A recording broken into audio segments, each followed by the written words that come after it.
Hello, this is Jam Master Daniel 96, and today I'm going to be giving my review slash recap on Resistance Season 1. This review isn't going to be all the episode for episode in a review. It's just pretty much going to be what I thought of Season 1, and then pretty much just, stuff like that. And let's begin.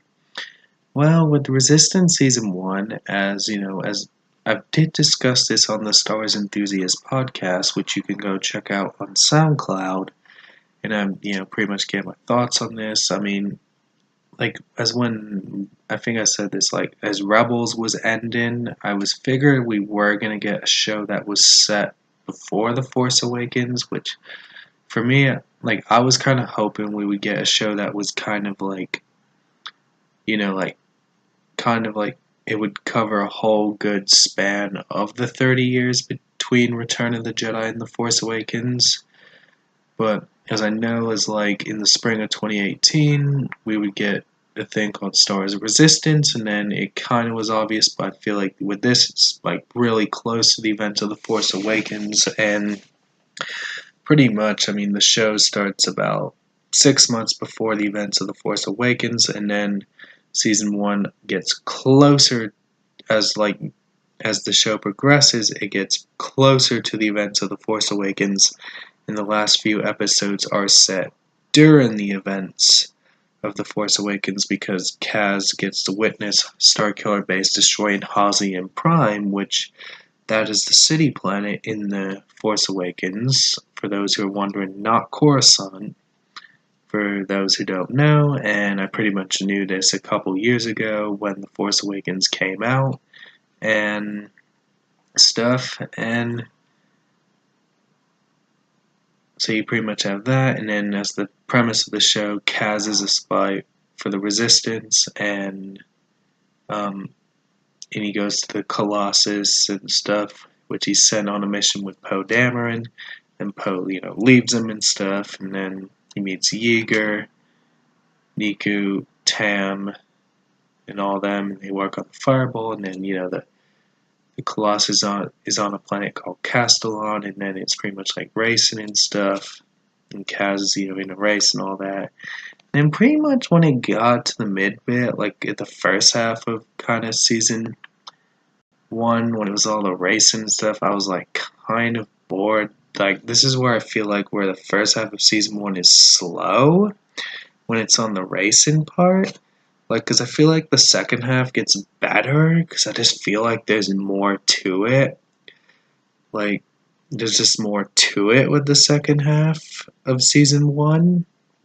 The first half, with the whole racing and then pretty much a lot on the Colossus, was just that kind of boring introduction thing. But I feel once the second half got better, it picks more pace up when they fight the First Order and stuff, and then pretty much, there were interesting bits, in the first half, where we learned that Yeager fought in the Battle of Jakku, and then we learned that Captain Doza was a former Imperial officer. Those were pretty interesting takeaways in there.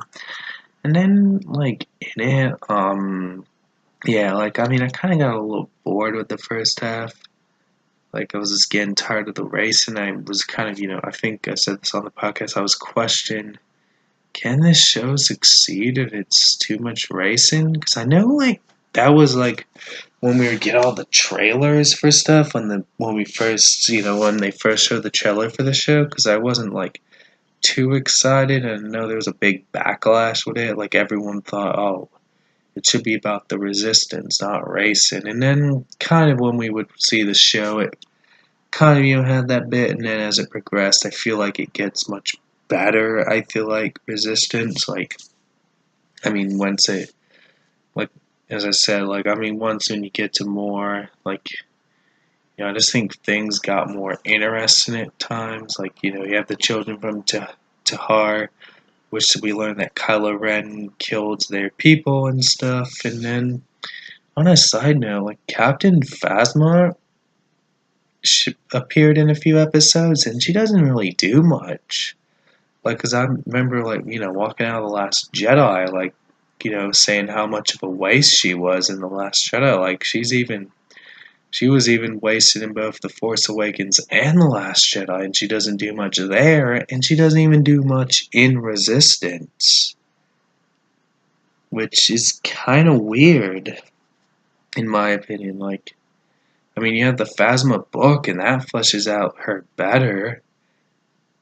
Probably the Phasma novel, that's probably the closest thing you'll get to Phasma's development, and then, with that comic series, the Captain Phasma miniseries, I mean, that's just filler between Force Awakens and Last Jedi. Like, I mean, with that bit's filler with the comic series, but the novel's probably the closest thing you'll get to her character development. I mean, because I'd say, like, when you watch The Force Awakens and The Last Jedi, she doesn't do much, and then same in Resistance, she appeared in only a few episodes, and then it's like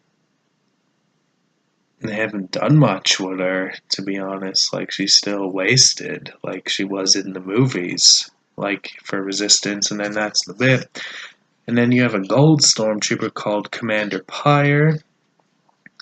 So he kind of became more of the, I'd say he got more of a presence than Phasma, I would say. Like, Phasma was like in a few episodes here and there. I'd say Commander Pyre got more screen time than Phasma in this show, and then all that. And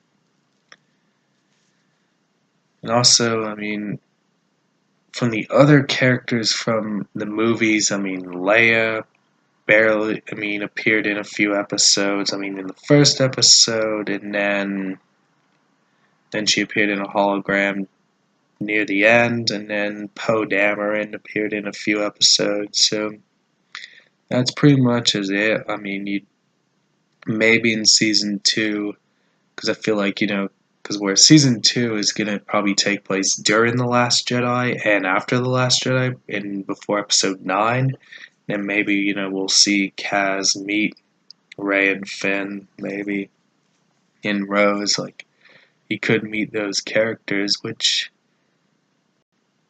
as with this one, it was, set, as I said, 6 months before The Force Awakens, then carries into during the events of the movie. And also, Kaz, gets to watch Hux' speech for what he says on Starkiller Base in The Force Awakens and stuff. And as I said, with Resistance, when I first saw the first episode, I was like, it's okay. And then and then I said pretty much first half was slow, but second half got better. And then I'd say it seems like season 2 could be an improvement of the show.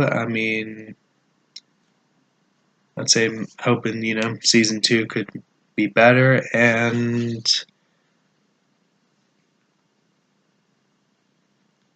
I'd like to see, more, and maybe, like, with Resistance season 2, I think we'll learn more about the Outer Rim allies that are referenced in The Last Jedi. Maybe we could see stuff like that as, it sets, during the events of the,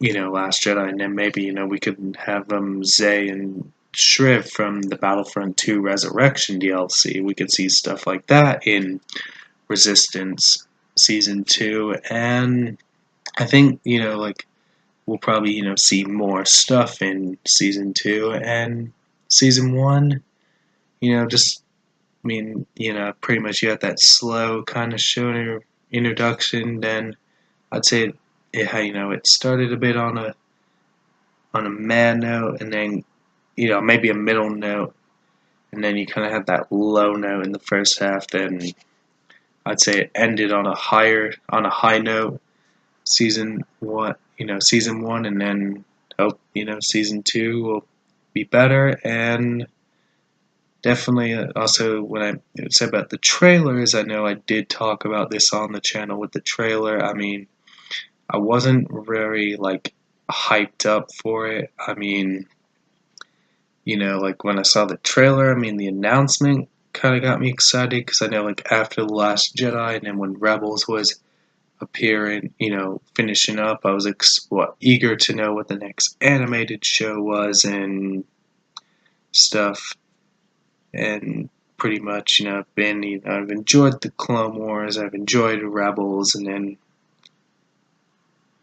then, you know, I'd say Resistance, I guess, will take its time to see if it's worth, you know, see if it could be good, and, you know, if it could keep a good momentum, and I think that's all I gotta say. As I said, with season 1, slow start, but ended on a high note, and I mean, sorry, this was all scripted and stuff, unscripted and stuff, and then a little ramblings here and there, and that's all I gotta say. Don't forget to like this video and subscribe to the channel. Comment what you thought of Resistance Season 1 down below, and I'll catch you guys next time. Bye.